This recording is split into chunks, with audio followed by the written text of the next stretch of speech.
우리 하나님 앞에 기도드리겠습니다.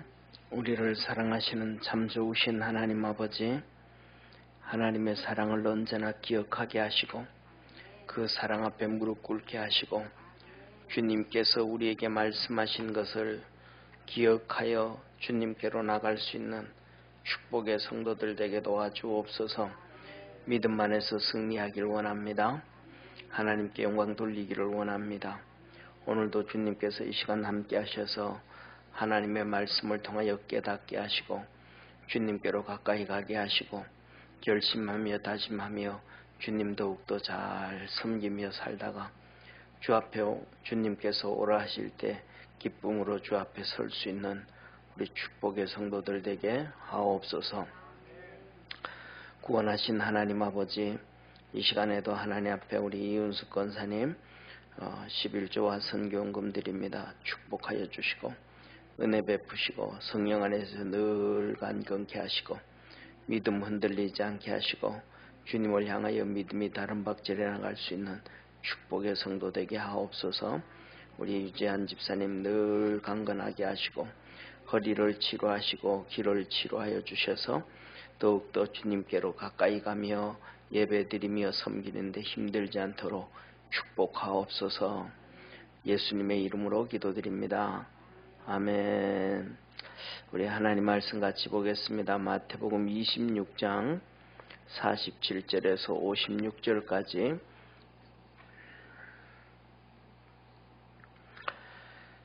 우리 한 절씩 교독하겠습니다.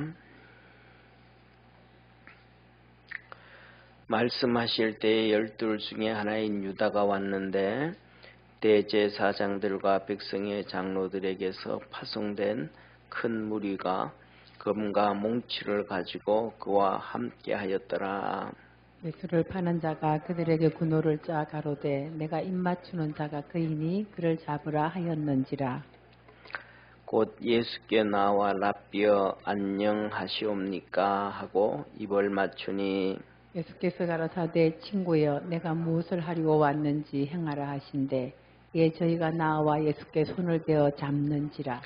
예수와 함께 있던 자 중에 하나가 손을 펴 검을 빼어 대제사장의 종 쳐 그 길을 떨어뜨리니 이에 예수께서 이르시되 내 금을 도로 집에 꽂으라. 금을 가지는 자는 다 금으로 망하느니라. 너는 내가 내 아버지께 구하여 지금 12영 더 되는 천사를 보내시게 할 수 없는 줄 아느냐. 내가 만일 그렇게 하면 이런 일이 있으리라 한 성경이 어떻게 이루어지리요 하시더라. 그때에 예수께서 무리에게 말씀하시되 너희가 강도를 잡는 것 같이 검과 몽치를 가지고 나를 잡으러 왔느냐. 내가 날마다 성전에 앉아 가르쳤으되 너희가 나를 잡지 아니하였도다. 그러나 이렇게 된 것은 다 선지자들의 글을 이루려 함이니라 하시더라. 이에 제자들이 다 예수를 부리고 도망하니라. 아멘. 아멘. 우리 옆에 있는 성도들하고 한번 인사합시다. 인사할 때 우리 주님 앞에 설 때를 생각합시다. 한번 인사합시다. 아멘. 예, 우리 주님이 여러분을 일일이 만나서 야, 너 뭐 하다 왔냐 하고 물으시면 뭐라고 대답하실래요? 예? 주님이 너 뭐 하다 왔나? 라고 물으면 뭐라고 대답하실래요? 많은 사람들이 대답을 많이 할 겁니다. 하나님, 열심히 싸우다 왔습니다. 열심히 놀다가 왔습니다. 하나님이 주신 축복 가지고 열심히 돌아다니다 왔습니다. 여러 가지 수많은 얘기를 할 거예요. 그런데 저는 이런 생각을 해봅니다. 하나님 앞에 가면 옛날에 어떤 권사님이 하늘나라 갔는데 유명한 어떤 목사님도 안 계시고 유명한 어떤 목사님도 안 계시고 그렇다 그런 얘기를 하잖아요. 꼭 그렇다고 얘기할 수는 없지만은 정말로 제일 많이 혼나는 사람들 중에 한 명이 목사가 아닐까 그런 생각을 해봅니다.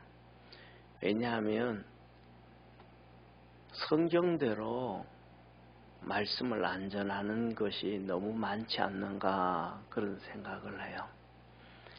우리가 하나님께서 우리를 이 땅에 만드신 목적, 이 땅에 살아가게 하신 목적이 무엇인가, 그걸 사람들은 다 잊어버리고 살아요.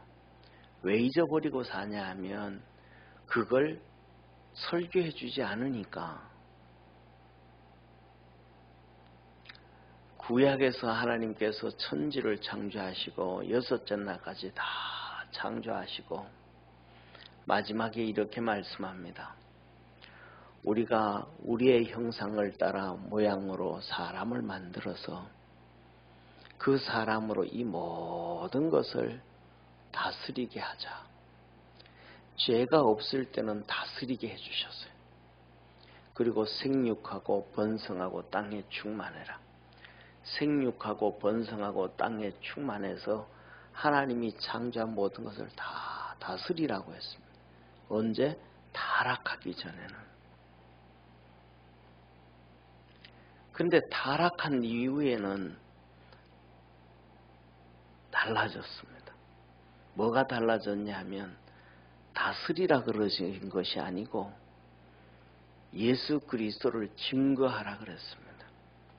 타락한 우리에게 예수님께서 이 땅에 오셔서 마태복음 28장 18절에서부터 20절까지 우리 주님이 하신 말씀이 아버지께서 하늘과 땅의 모든 권세를 내게 주셨으니 너희는 가서 모든 족속으로 제자를 삼아 아버지와 아들과 성령의 이름으로 세례를 주고 내가 내게 분부한 모든 것을 가르쳐 지키게 해라.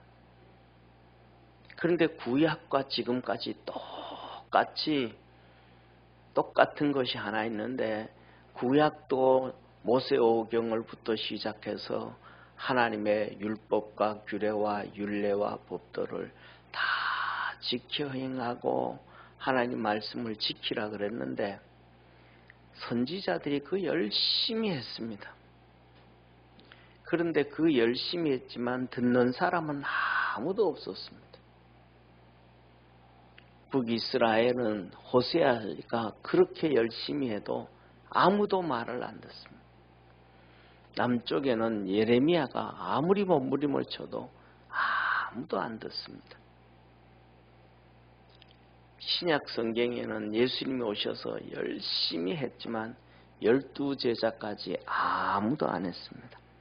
오늘 여기 56절 말씀 한번 볼까요? 이렇게 말씀하시죠. 그러나 이렇게 된 것은 다 선지자들의 글을 이루려 하렵니다. 하시더라. 이에 제자들이 다 예수를 버리고 도망하니라. 제자들이 다 도망을 가버린 거예요. 예수님 말씀 하나도 안 듣는 거예요. 다 도망을 가버립니다. 그래서 모든 족속으로 제자를 삼아 아버지와 아들과 성령의 이름으로 모든 것을 가르쳐서 지키게 해라. 가르치는 것이 뭐예요? 모든 족속으로 제자를 삼으라 그러는데 오늘날에는 복음 전하라고 메시지를 안 전합니다. 하나님 말씀 전하는 것보다는 하나님은 사랑의 하나님이니까 복을 받아서 잘 먹고 잘 살고 배 두드리고 이 나라 저 나라 다 여행을 하고 신나게 놀아라. 그래서 하나님의 축복을 누려라 그럽니다. 사랑하는 성도님, 하나님의 축복을 누리는 것이 아니고 하나님의 축복을 증거해야 돼요. 그런데 오늘날에는 하나님의 축복을 누리라고 얘기하면 안 믿는 사람과 다를 바가 뭐가 있어요? 다른 종교와 다를 바가 뭐가 있어요? 하나도 없다 이 말이에요. 그러니까 심각한 문제가 나오죠. 마가복음에서는 주님께서 믿는 자들은 이런 표적이 따르리니 귀신을 쫓아내며 새 방언을 말하며 무슨 독을 마실지라도 해를 당치 아니하며 할렐루야. 만민에게 복음을 전해라. 누가복음에도 만민에게 복음을 전하라 그래요. 요한복음 21장에는 내가 내게 맡긴 양떼를 치라 그래요. 먹이라 그래요. 이 복음 전하는 거. 사도행전 1장 8절에는 오직 성령이 너희에게 임하시면 너희가 권능을 받고 예루살렘과 유다와 사마리아와 땅끝까지 이르러 내 증인이 되라. 예수님이 그 말씀을 해도 사람들은 관심이 없어요. 그 예수님이 승천하시면서 하신 말씀에 대해서도 관심이 없어요. 너희가 아버지께서 약속하신 성령을 받을 때까지 이 예루살렘을 떠나지 말라 그러는 떠나지 말라고 주님께서 승천하시면서도 말씀해도 사람들은 관심이 없어요. 그냥 멍하니 하늘 쳐다보는 거예요. 그때 천사 둘이 나타나서 갈릴리 사람들아, 너 왜 하늘만 쳐다보고 있느냐? 너희 두 눈으로 보았던 그 주님은 가신 그대로 다시 오시리라. 그런데 주님 다시 오신다고 얘기했는데 다시 오시면 우리가 주님 앞에서 뭐라고 얘기할 거예요? 너 뭐 했냐? 물으면 나는요 1년에 2번씩 세계 여행을 다니고요. 봄에는 따뜻하고 좋아서 유럽 여행 갔고요. 겨울에는 추워서 동남아 여행을 갔고요. 그래서 뭐 했는데? 주님이 내게 축복 주신 거 열심히 놀았다니까요. 그러면 주님이 뭐라 그럴까요? 잘했다 그럴까요? 요새 하도 여행을 다니니까 이런 얘기가 있어요. 뭐냐면 어떤 사람들이요. 우리 주님 앞에 가면 내가 천지를 다 이 세상을 정말 아름답게 많이 창조했는데 정말로 볼 게 너무 많은데 아름다운 게 너무 많은데 그것 왜 안 보고 왔냐고 야단치시기도 한다는 거예요. 참 그게 성경이 어디에 있는지 현기증 날 일들만. 사랑하는 성도님, 이 세상 거 좀 안 봐도 괜찮습니다. 하늘 날아가면 천국 갔다 온 사람들의 간증을 보면 이 세상의 것은 아무리 아름다워도 아름다운 게 아닙니다. 이 세상은 타락되어진 거예요. 오늘 이 본문 말씀 보면 사도 바울이 모든 교회들한테 편지를 쓰면서 수도 없이 얘기를 합니다. 내가 그리스도를 본받은 것처럼 너는 나를 본받으라. 그 말씀을 그런데 사도 바울이 주님의 말씀을 어긴 게 딱 하나 나옵니다. 사도 바울이 주님의 말씀을 어긴 게 하나 나와요. 우리 임 집사님 뭐 어겼는지 아시죠? 그죠? 딱 하나. 요새 우리 젊은이들이 사도 바울이 하나님의 말씀을 어긴 것을 본받아서 열심히 삽니다.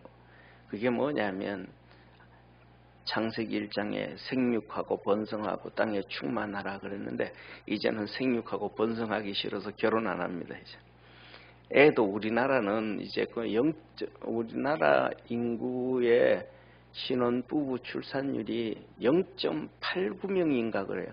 부부 중에서 이제는 한 명도 안 넣는 시대가 돼버렸습니다.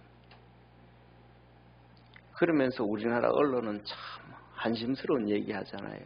일본은 노령화되어져 간다. 중국의 15억 인구가 노령화되어지고 애 안 낳는다. 아니 우리가 더 심각한데 남의 나라 얘기를 왜 해요? 미친 짓이죠. 미친 짓이야. 자기 집은 쉽게 말해서 부도나서 내일 아침에 거들나서 쫓겨나야 될 입장인데 옆집은 참 가난해질 것 같아. 이게 말이 되는 거예요. 오늘 이 본문 말씀을 보면서 사도 바울이 왜 내가 우리 주 예수 그리스도를 본받은 것처럼 너는 나를 본받으라 그러느냐, 그 말의 이유를 조금 알지 않을까 싶습니다. 사도 바울이 그 얘기할 때마다 그 앞뒤 문장을 보고 이렇게 문맥을 봐도 뭘 본받아야 될까, 뭘 쫓아가야 될까, 그걸 참 찾기가 쉽지가 않아요. 그런데 오늘 이 본 말씀을 통해서 우리 믿음의 성도들이 하나님의 은혜 안에서 승리할 수 있기를 축원합니다. 그리고 주님 앞에 섰을 때 칭찬 듣는 자 되길 바랍니다. 오늘 말씀하실 때 그랬습니다. 47절은 뭐냐면 제자들에게 지난주에 말씀 이제 가자 끝났다. 이제는 기도할 시간도 지나버렸고 나를 위해서 1시간 기도해주고 나를 위해서 내가 힘들고 어려운데 그 힘들고 어려운 것을 같이 동참해줄 여가도 이제는 다 지나갔다. 이제 나를 잡으러 왔으니 가자. 그럴 때면 그 말씀을 하시는 거예요. 그때 유다가 이 가룟 유다가 큰 무리를 데리고 옵니다. 그 무리들은 누구냐면 대제사장들과 백성들, 이스라엘 백성들의 장로들이 보낸 큰 무리예요. 이들이 뭐예요? 대제사장은 하나님 앞에서 제사장들의 대표잖아요. 1년에 한 번씩 바뀌는 이 사독의 후손들, 다윗 시대에 이 만들어졌던 제도.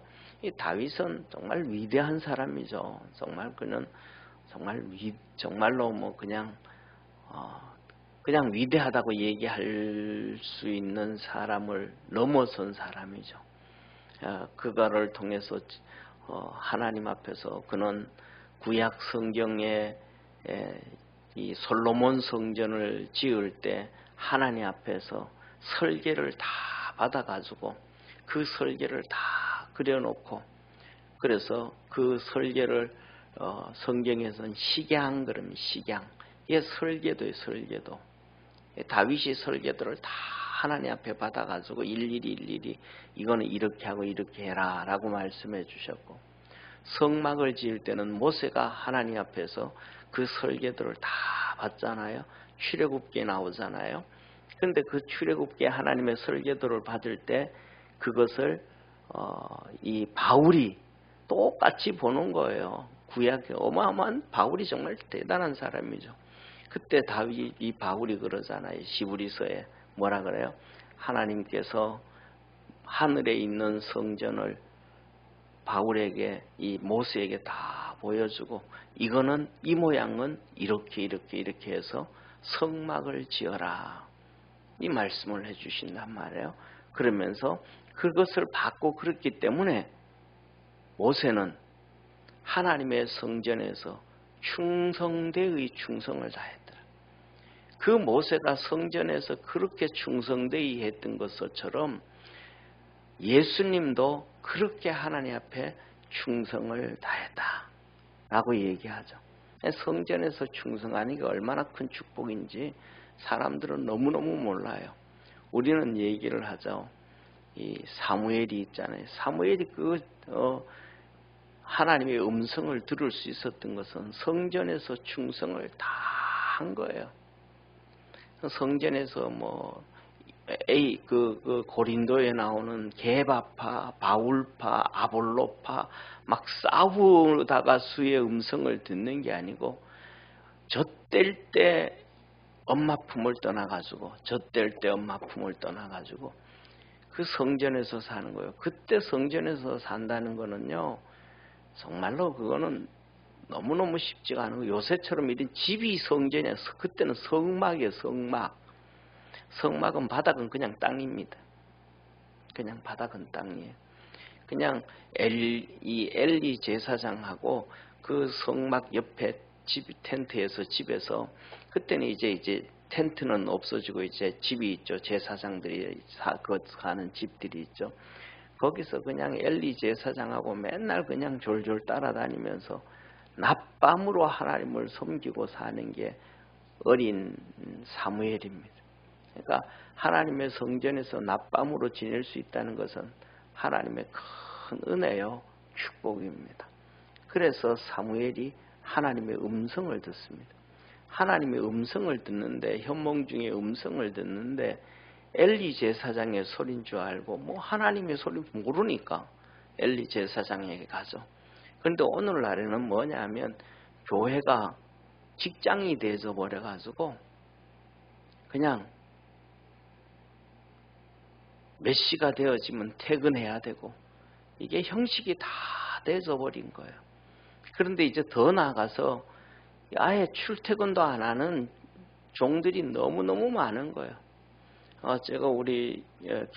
제가 이제 그 미국에서도 그렇고 한국에서도 그렇고 또 개척한 이후에도 그렇고 보니까 그냥 개척교회 목사들은 교회 출근 안 하는 경우 너무 많아요. 제가 아침에 그냥 출근하고 저녁 때까지 있으니까 하는 얘기가 그 교회 가서 뭐 하고 있냐 하루 종일. 아니 놀아도 교회에서 놀아야지 목사가. 그런 얘기를 했었는데 제가 그런 생각이 들어간 게 미국에 갔을 때 제가 알바할 때요. 미국 가서 일할 때 보면 타임카드라는 게 있습니다. 타임카드. 요새는 워낙 발달돼서 그런 뭐 더 하죠, 그죠? 예, 타임카드라는 게 뭐냐 하면 이렇게 그 회사 건물로 들어올 때 이렇게 기계가 하나 있습니다. 이런 기계가 하나 있어요. 그러면 이제 그 카드가 있어요. 카드가 빳빳한 이렇게 한 두께 한 120g 정도 되는 우리 표현으로 하면 엽서 같은 거 있죠. 엽서 두껍잖아요. 엽서 같은 거 있어요. 그걸 가지고 이렇게 눌렀다 뺍니다. 그러면 스탬프가 찍힙니다. 딱 누를 때 10시 35분 딱 찍힙니다. 출근 시간입니다. 그 다음에 12시에 밥 먹으러 나올 때 딱 누르면 12시. 그러면 그 일 1시간, 1시간 반이잖아요. 그 다음에 밥 1시간 먹고 들어가면서 또 타임 눌립니다. 밥 먹는 시간은 내 알바비 안 줍니다. 일하는 시간만 체크해 줍니다. 들어갈 때 타임 체크, 나올 때 타임 체크. 그 다음에 어디 잠깐 1시간 갔다 올 때는 또 찍고 나가서 가고. 이 타임 카드가 있습니다. 그 일을 하면서 느낀 게 하나님 앞에서도 타임 카드를 최소한 지켜야 돼. 세상 사람들도 돈 벌기 위해서 최소한 이렇게 하는데 하나님 앞에서 그렇게 하지 않으면 이거는 세상 사람보다도 못하다. 그런 얘기를 했어요. 그래가지고 제가 그래요. 나는 천국 공무원이다. 그런 표현을 한 번씩 가끔 쓰는데 타임 카드가 있어요. 타임 카드. 하나님 앞에서도 이 타임 카드가 있는데 하나님은 타임 카드보다는 그냥 놀아도 교회에서 놀아라. 성전에서 놀아라. 네 내하고 같이 있자. 이러기에 하나님이 가장 좋은 그게 그 본을 보인 사람이 모세예요. 그리고 그를 하나님께서는 가장 충성되이 여겼다. 그리고 그 모습을 또 본 사람이 그렇게 살아간 사람이 사무엘이에요.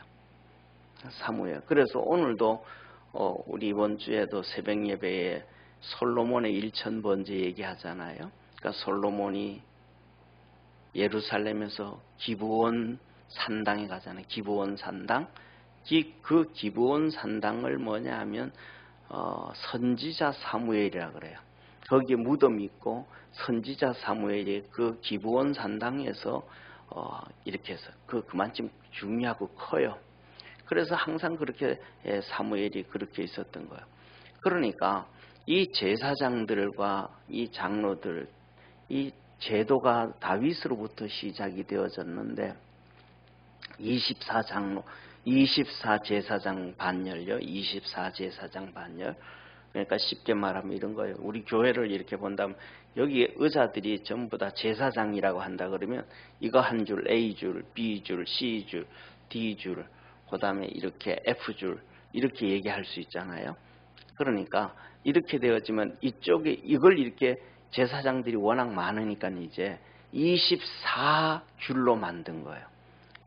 좀 더 쉽게 말하면 요새는 우리 젊은이들은 잘 모르지만은 무슨 뭐 박씨다 그러면 무슨 박씨 중에서도 그 안에가 무슨 파가 있잖아요. 그런 것처럼 파별이 24파를 만들었어요, 다윗이. 그래서 1년에 이 대제사장은 그 한 파에서 한 명이 뽑히는 거예요. 제비뽑기를 해서 한 파에서 한 명. 이쪽에서 올해는 여기에서 제사장 한 명. 그리고 내년에는 저쪽에서 제사장 한 명. 그 다음에 이쪽에서 제사장 한 명. 대제사장은 그렇게 1년에 한 명씩 뽑히는데 보통 이렇게 30살이 20살이 넘어가고 30살이 넘어가고부터 이제 제사장직을 제대로 감당하니까 자기가 평생 제사장직을 해도 자기가 제사장하는 그 문중이, 그 파가 제사장 선택을 한번 뽑힐 때가 평생 제사장을 해도 한 2번, 3번밖에 안 와요. 그러니까 그 제사장 무리 중에서 얼마나 많겠어요. 쉽게 말하면 우리 동네, 저희 쪽 살던 조그만한 동네에도 한 40호 정도 되어지는 동네에 사람들이 하면 6명, 7명씩 되어지기만 해도 200~300명 되잖아요.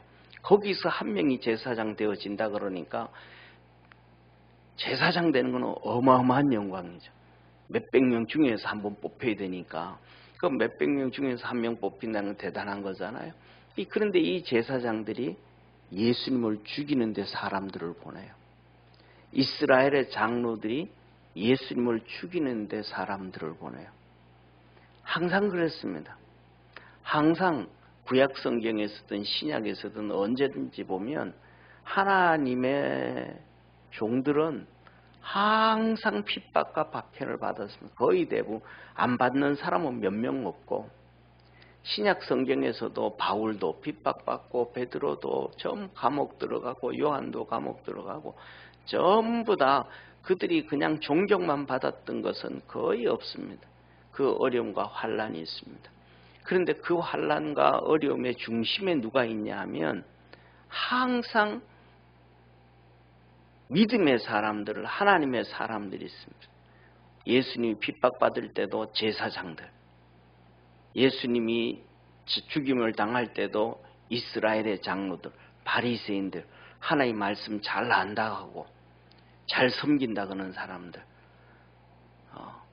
그 다음에 우리 똑같은 경우에도 우리가 지금은 그렇지만 일제시대에 1937년부터 신사참배 본격적으로 박해와 핍박을 당할 때 그 앞장서서 동참했던 사람들이 목사들이거든요.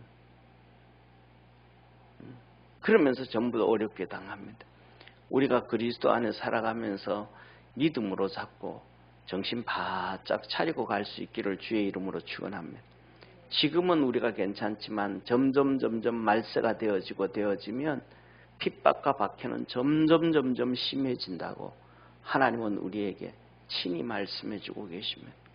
그때는 나중에는 어느 때까지 그러냐면 믿음의 성도들만 그러는 것이 아니고 가족이라 그랬습니다. 가족도 팔아버린대요. 가족도 고소해버리고. 공산주의들이 득세할 때하고 똑같은 거예요. 그리고 그들이 올 때 뭐냐면 검과 몽치를 가지고, 몽치라 그러는 것은 곤봉입니다. 곤봉. 요새 경찰들 들고 다니는 곤봉들 있잖아요. 그죠?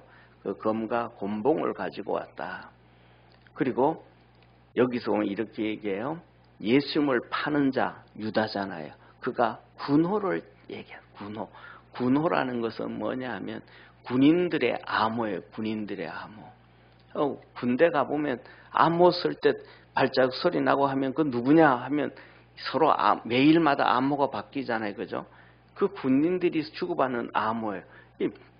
유다하고 이 제사장들이 보낸 이 큰 무리들이 서로 암호를 맞추는 거예요. 그런데 암호가 뭐냐면 이렇게 좀 특별한 게 아니에요. 그냥 일상적인 얘기를 하는 거예요. 그 얘기를 오늘은 이거 한다, 내일은 이거 한다 해가지고 얘기하면 그쪽에서도 서로 알아들어야 되는, 서로 약속되어진 거니까. 그러니까 유다는 뭐라 그래요? 내가 입을 맞추겠다. 선생님하고 내가 입 맞추면 친근한 표현이잖아요. 이 친근한 표현인데 이분이 바로 예수님이다. 너희들 이 사람을 잡아라. 이 유다가 바로 이 암호를 만들어 가지고 이렇게 해줬다. 이렇듯이 뭐냐면 가장 가까이 있었던 사람이 유다거든요. 예수님은 유다를 이런 모습이든 저런 모습이든 신학자는 이렇게 표현해요. 예수님이 유다를 제일 신뢰했다. 왜냐하면 유다에게 재정부장을 맡겼으니까, 돈을 다 맡겼으니까 회사에서 사장이 돈 맡기는 사람을 제일 신뢰하는 게 아니냐, 신학자들이 이런 얘기하는데 저는 모르겠습니다. 신뢰해서 맡겼는지 그냥 맡기셨는지는 모르지만 그만큼 유다는 예수님 가까이 있는 사람들 중에 한 명, 12명 중에서도 가까이 있었다. 이런 거예요. 그래서 예수님을 잡으려고 합니다.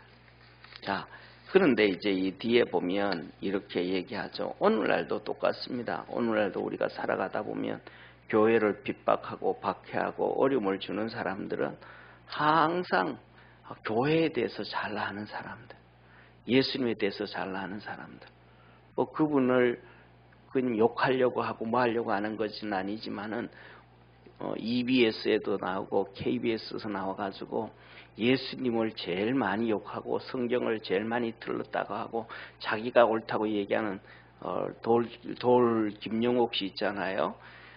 그분은 왜 호를 돌이라 그랬는지 차라리 짱돌이라 하면 헐날 텐데 예수님은 반석이라 그랬는데 그분은 왜 돌이라 그랬는지 차라리 어차피 그럴 바에는 계시록에 나온 흰돌이라 그러든지 차돌이라 그러지 이것도 저것도 아닌 돌이라 그러는데 그분은 뭐냐면 부모님들이 독실한 장로님 권사님이었다는 거예요.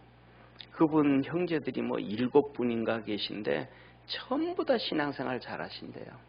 장로 되고 권사 되고 학교 총장으로 일하시고 뭐 하시고 다 믿음 안에 갔는데 그분만 가룟 유다처럼 빛나와 가지고는 성경을 얼마나 뭐라 그러는지 몰라요. 성경 쓸 때 그분 살아있지도 않아 놓고 성경은 성령으로 성령이 깨닫게 해줘야 되는데 성령을 받지도 않았고 성령을 경험해보지도 않았고 그분이 공부한 것은 하버드에서 신학과 공부했는데 그건 완전히 그냥 완전히 그 좌파 신학이거든요. 그냥 하나님 없다그는 신학이에요. 그거 공부해놓고는 또 그거 듣는데 말을 워낙 잘하니까 또 믿는 사람들까지도 다 이렇게 격길로 가는 이런 심각한 문제. 그래서 뭐냐면 항상 교회 핍박은 이렇게 교회 안에 있던 사람들, 문선명 씨도 그렇고 박태선 씨도 그렇고 모든 이단들은 다 교회 안에 있던 사람들이 이단이 되어진다는 거예요. 그 대표적인 중에 한 명이 또 우리가 잘 알잖아요. 초대교회 7 집사 중에 하나 있던 니골라. 주님이 그러잖아요. 나도 그 싫어한다. 사랑하는 성도님, 우리의 신앙이 분명히 하나 가져야 될 것은 주님이 좋아하면 여러분도 좋아하시길 바랍니다. 여러분 생각이 달라도 가치관이 달라도 마음에 안 들어도 주님이 좋아하면 그냥 좋아하고 주님이 싫어하면 같이 싫어하고 주님이 돌 던지면 같이 돌 던지고 주님이 돌 맞으면 같이 돌 맞고 주님과 함께 할 줄 아는 그러한 믿음의 성도가 되기를 축원합니다. 이때 이제 잡으러 왔을 때 베드로가 칼을 꺼내가지고 이 제사장 대제사장의 이 종의 귀 말고의 귀를 자릅니다. 여러분 칼 가지고 한번 귀 한번 잘라 보실래요? 그게 되나? 어떻게 칼을 이 귀를 이렇게 잘랐다 그러면 한번 보세요. 아니 한번 우리가 저는 검술에 대해서 하나도 모르니까 우리 다 모르니까 그냥 일반 상식으로 얘기해 봅시다. 칼이 길이가 이만한 게 있다고 한번 생각해 봅시다. 이 칼을 들고 찌르면 귀만 딱 떨어질까요? 찌르면? 아니면 또 반대로 이렇게 내리치면 머리 맞을까요? 귀 맞을까요? 어깨 맞을까요? 어디 맞을 확률이 높습니까? 근데 귀만 딱 잘라졌어요. 어떻게 그 귀만 내리치면 이렇게 그 사람을 말고를 죽이려고 내리치면 귀가 잘리는 것뿐만 아니라 어깨도 다쳐야 되는 게 상식이지 않겠어요? 그렇다고 말고가 이렇게 고개를 한참 돌려 귀만 자르세요 하고 이렇게 폼 잡고 있을 때 이렇게 휙 칼을 돌렸을 것도 아니잖아요. 이게 뭐냐면 제가 이걸 보면서 느낀 게 뭐냐 하면 베드로는 진짜 애국자예요. 열심당파예요.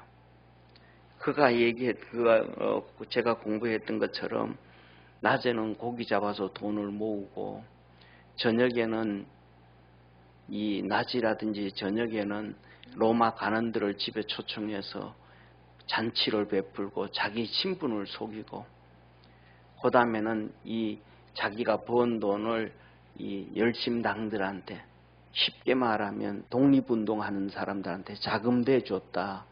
이게 맞는 말인 거예요. 이 길을 잘랐다는 얘기는 베드로가 검술이 보통 실력이 아니었다는 걸 드러내주는 거예요. 기가 딱 잘려나갔다는 거는. 다시 말하면 그 사람이 움직이기 전에 순간적으로 탁 커트하는 거잖아요. 예, 검술을 할 때 보면 막 그냥 막 이 대나무 가지고 하면서 그냥 이러고 끝내잖아요. 이 순간 스냅으로 치는 거잖아요. 이 길을 자른 거 그거하고 똑같은 거예요. 그만큼 베드로는 예수님을 따라올 때도 이스라엘 나라를 세울 때가 이때니까 그것만 계속해서 관심이 있었던 정말로 애국자 중에 대단한 애국자 중에 한 명이었다. 또 엄밀하게 예수님의 제자들을 쭉 살펴보면 그들 모두가 똑같아요. 정말로 애국자들이에요. 하나처럼. 그런데 그걸 다 버리고 복음을 위해서 마태는 애굽으로, 달마디아로, 그 다음에 디도는, 이 도마는 인도로 다 갑니다. 더 나아가서 사도 바울이 로마서에 기록하는 거 보세요. 내 형제, 바울이 거기서 내 형제라는 것은 유대인들이라고 성경을 얘기해요. 이스라엘. 그들이 구원을 받을 수 있다면 내가 지옥 가도 괜찮겠다 할 정도로 민족을, 자기 백성들을 사랑하고 나라를 사랑하는 사람이 바울이었습니다. 그렇기 때문에 정말 하나님의 사람들은 자기 백성, 자기 나라를 끔찍하게 사랑하는 거예요. 애국자가 아니면, 그거는 애국자가 아니면 신앙인도 아니고 주의 종들도 아닌 거예요. 이스라엘 나라가 남북으로 갈라졌을 때 한번 보세요. 절대로 엘리사는 그 우상 숭배하는 아합 밑에서 핍박을 받으면 핍박을 받았지 유다 땅으로 안 옵니다. 엘리사가 절대로 북쪽에 그냥 그대로 있지 남쪽으로 안 내려옵니다. 믿음 생활 안 하는 그 왕들 밑에서 그 자리에 있지 절대로 안 옵니다. 남쪽으로 유다 땅으로 오면 편하게 살 수 있는데 절대로 그 길 선택하지 아니합니다.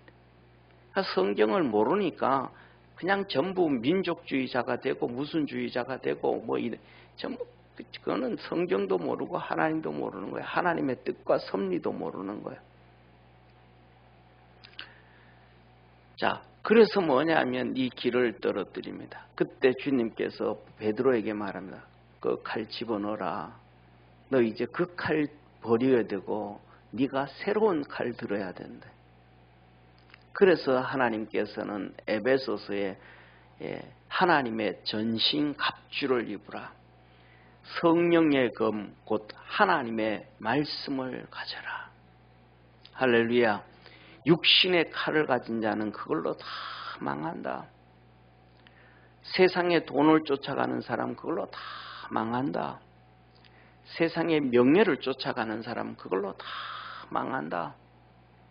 다 망한다는 거예요.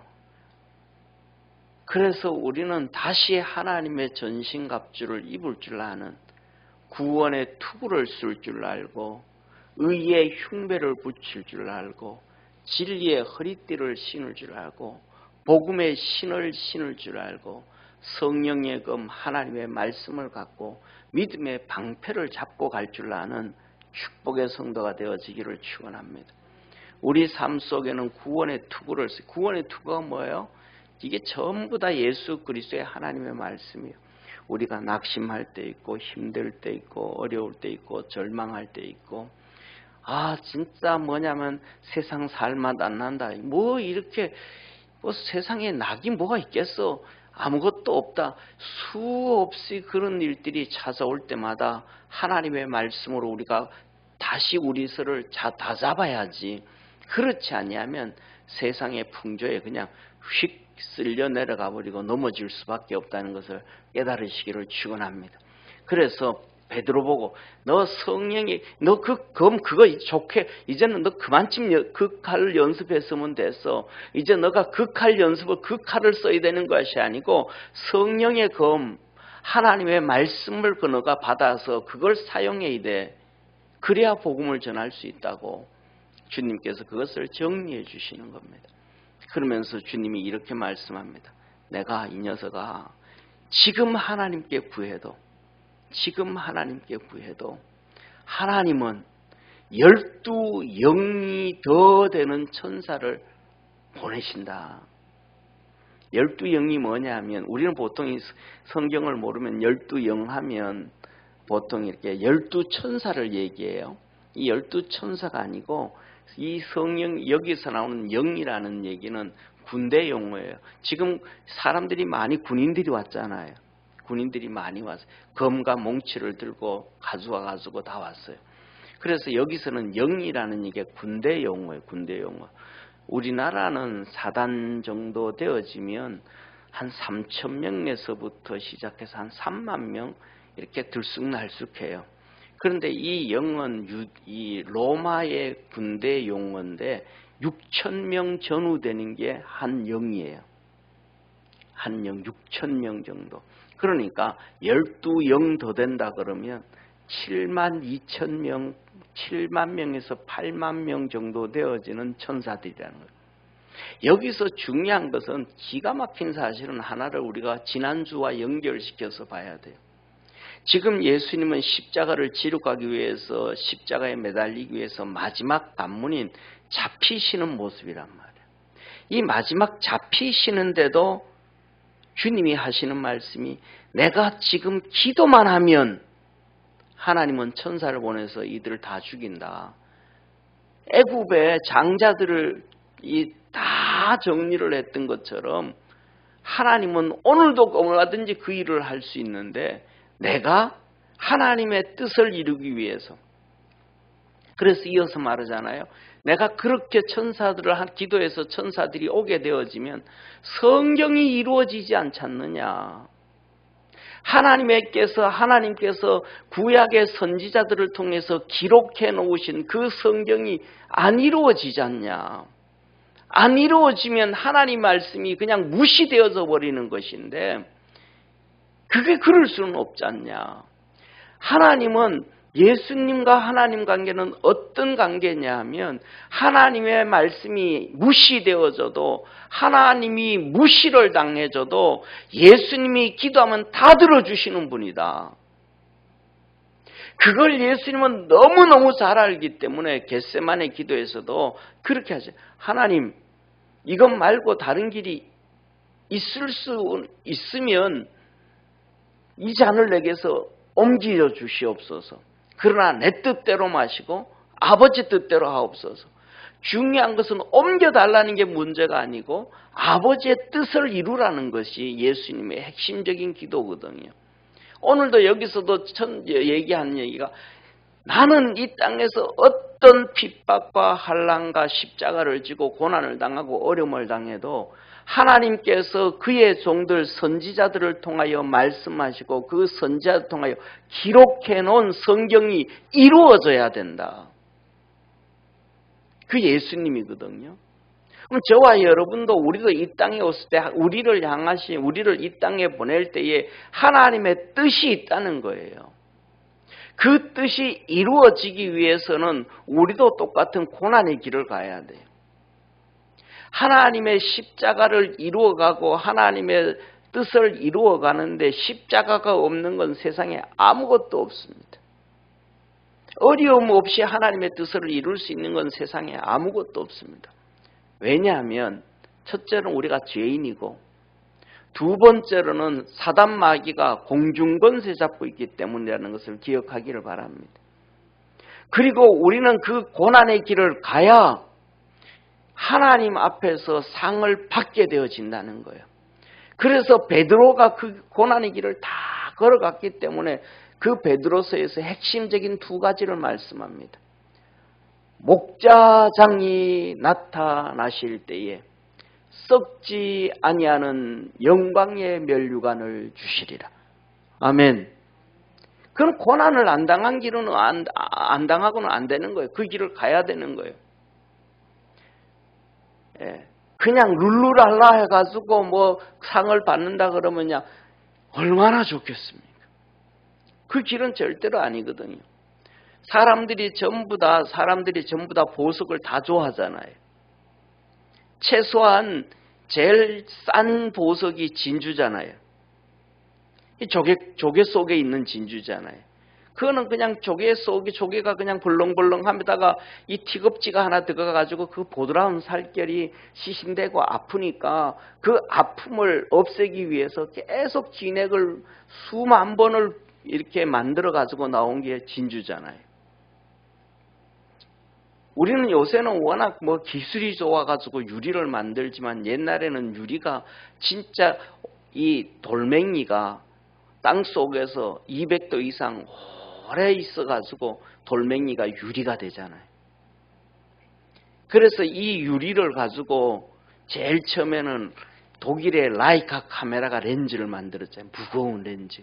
지금도 그래서 라이카 카메라 렌즈 그때 1950년 전후반으로 나와 있는 라이카 렌즈가 그게 지금도 하나에 1000만 원씩 이상 되잖아요. 그냥 통째로 땅 속에서 캐낸 이 유리 렌즈. 요새는 플라스틱 렌즈 쓰고 뭐 가공한 렌즈 쓰고 이렇게 하지만 그리고 땅 속에서 나오는 똑같은 다이아몬드라든지 이거 다 똑같이 하루아침에 되어지는 것이 아니고 오랜 시간 동안 그 인고의 고통을 지나가지고 우리가 여름에는 매미 소리 듣잖아요. 우리나라 매미는 한 4년 정도 땅 속에 군뱅이로 있다가 나와가지고 맴 하고 2주 울고 죽잖아요. 땅 속에 4년 있거든요. 말매미 같은 미국의 이만 큰 매미 같은 것들은 17년 동안 군뱅이로 땅 속에 있습니다. 우리나라 말매미는 한 7년 정도 땅 속에 군뱅이로 있습니다. 이 군뱅이로 그 몇 년을 그냥 인고의 시간을 지나다가 마지막 나무 타고 올라와가지고 허물을 벗고는 2주 동안 놀고 가거든. 우리도 하나님 앞에서 그 믿음의 고난을 지나가지 아니하면 하나님의 축복이 없다라는 사실이에요. 하나님께서 우리 각자에게 우리는 살아가면서 각자에게 주신 사명들을 잘 이해하지 못하지만은 하나님이 우리에게 주신 사명들이 다 있습니다. 그것을 버리지 말고 던지지 말고 주님 앞에서 충성된 자 되어지기를 축원합니다. 이렇게 주님께서는 하나님의 이 성경을 이루기 위해서 그 다음에 두 번째 이렇게 말씀하니까 온 많은 무리들을 향해서 말합니다. 야 이놈들아 쉽게 말하면 너희들이 나를 강도 잡는 것처럼 검 들고 이 몽치 들고 곤봉 들고 왔느냐. 너들 왜 이것 들고 왔는지 아냐. 내가 날마다 성전에서 가르쳤지만 너희들이 와서 나를 안 잡아갔다. 내가 성전에서 가르칠 때도 나를 안 잡아가고 이 겟세마네 동산에서 검과 몽치를 들고 와가지고 곤봉을 들고 와서 나를 잡는 것이 왜 이렇게 잡는 건지 아냐? 다 선지자들의 글을 이루려 합니다. 선지자 한 명이 아니라 선지자들이 다 그것을 기록해놨다. 그것을 하나님께서 이루게 하시기 위해서 내가 성전에 그냥 있을 때 너희들이 얼마든지 잡아갈 수 있는데 안 잡아갔다. 너희들이 검과 망치를 들고 이 몽치를 들고 곤봉을 가지고 오는 것도 전부 성경을 이루려고 하셨대. 우리 주님은 이 땅에서 오셔서 우리의 구원을 위해서 성경에 미리 하나님께서 그의 종들 선지자를 통해서 말씀하신 것을 이루시려고 몸부림을 치신 거예요. 사랑하는 성도님, 아까 바울을 얘기했잖아요. 바울이 바로 이렇게 살아간 거예요. 하나님의 뜻을 이루기 위해서. 그래서 이 고린도전서 7장에 이렇게 말합니다. 나는 너희들이 다 결혼하지 않기를 원한다. 그리고 주님의 복음 전하는 데 전심전력 다하기를 원한다. 그러나 결혼하는 것도 죄는 아니다. 예, 그렇게 말씀을 하셔요. 그리고 디모데전서 1장에 나를 충성되이 여겨 내게 직분을 맡기심이니. 그러니까 충성을 다해서 복음을 전했어요. 사도행전 20장 24절에 주 예수께 받은 사명 그것을 감당하려 하려 하면은 나의 생명을 조금도 귀한 것으로 여기지 아니하노라. 다른 모든 성령 충만했던 제자들이 사도 바울에게 예루살렘에 가면 환난을 당합니다. 어려움을 당합니다. 감옥을 갑니다. 죽을지 살지 모릅니다. 가지 말고 우리 여기 있으시다. 다 그의 바짓가라기를 잡고 건면하고 붙잡는데 에베소 장로들을 불러놓고 그는 고백하기를 나의 생명을 조금도 귀한 것으로 여기지 아니하노라. 예수님께서 하나님의 뜻을 이루려고 몸부림을 치셨고 그것처럼 사도 바울은 주님을 본받아서 그렇게 살아온 거예요. 그렇게 주님의 뜻을 이루려고 살아온 사도 바울은 편지를 쓸 때마다 고린도 교회, 에베소 교회, 갈라디아 교회, 빌립보 교회를 향하여 내가 우리 주 예수 그리스도를 본받은 것처럼 너는 나를 본받아라. 우리 사랑하는 모든 믿음의 성도들, 하나님이 내게 축복 주신 걸 가지고 놀러 다니고 여행 다니는 것보다가는 주의 복음을 전하고 예수 그리스도의 뜻을 이루어가고 내게 맡긴 사명 잘 감당해 갈 수 있는 축복의 성도가 되기를 주의 이름으로 축원합니다. 오늘 마지막 절에 보면 제자들은 이 소리를 듣고 무릎을 꿇어야 되잖아요. 아, 주님, 이제 그러면 우리도 하나님의 뜻을 이루겠습니다. 우리도 예수님 가신 길 가겠습니다. 우리 성도들이 아멘 했던 것처럼 제자들도 아멘 해야 되잖아요. 그래야 되잖아요. 그런데 제자들은 다 도망을 가버리더라.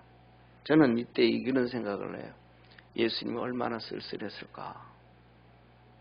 예수님이 얼마나 비참했을까? 이게 머리로는 다 이해되잖아요. 구약의 선지자들 하나님께서 선지자 통해서 다 말씀하신 것이 이놈들이 다 도망가는 걸 아는데 그래서 주님께서 하신 얘기가 내가 너희들보다 갈릴리 먼저 가겠다고 얘기도 하시고 다 아시는데 머리로는 다 알아. 근데 100% 인간을 가지고 계신 예수님 그 마음에 섭섭함이 없을 거예요. 머리로는 다 알아. 성경을 다 알아. 아, 이놈들이 다 도망갈 거야. 베드로가 주님 무슨 소리 내가 죽어도 난 주님과 함께 죽겠습니다. 그 말은 참 좋아. 근데 이 녀석아 갈 거야.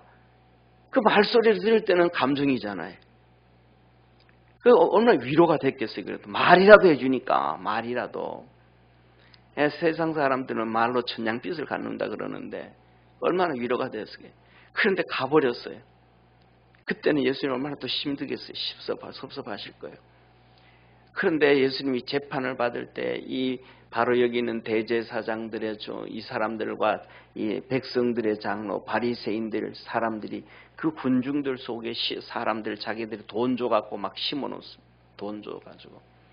그래서 예수 죽여라, 십자가에 죽여라, 죽여라, 바나바 내놔라, 바라바 내놔라 떠드니까 옆에 있는 사람들 전부 군중들이 전부 다 그 유언비어의 그 군중 심리에 깁싸여가지고 다 똑같이 떠들거든요.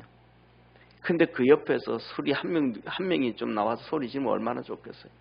아, 이분은 의인이 예수님은 그를 죽일 분이 아니다. 야, 당신들 여기에서 예수님 통해가지고 병 고친 사람 한번 나와봐봐. 예수님한테 은혜 받은 사람들 한번 나와봐봐. 예수님 말씀 들을 때 마음이 뭉클뭉클했던 사람들, 하나님의 은혜를 입었던 사람들 한번 나와봐. 그렇게 한 명이 소리 질러줄 사람이 있었더라면 예수님이 십자가의 길을 갈 때도 얼마나 좋았겠습니까?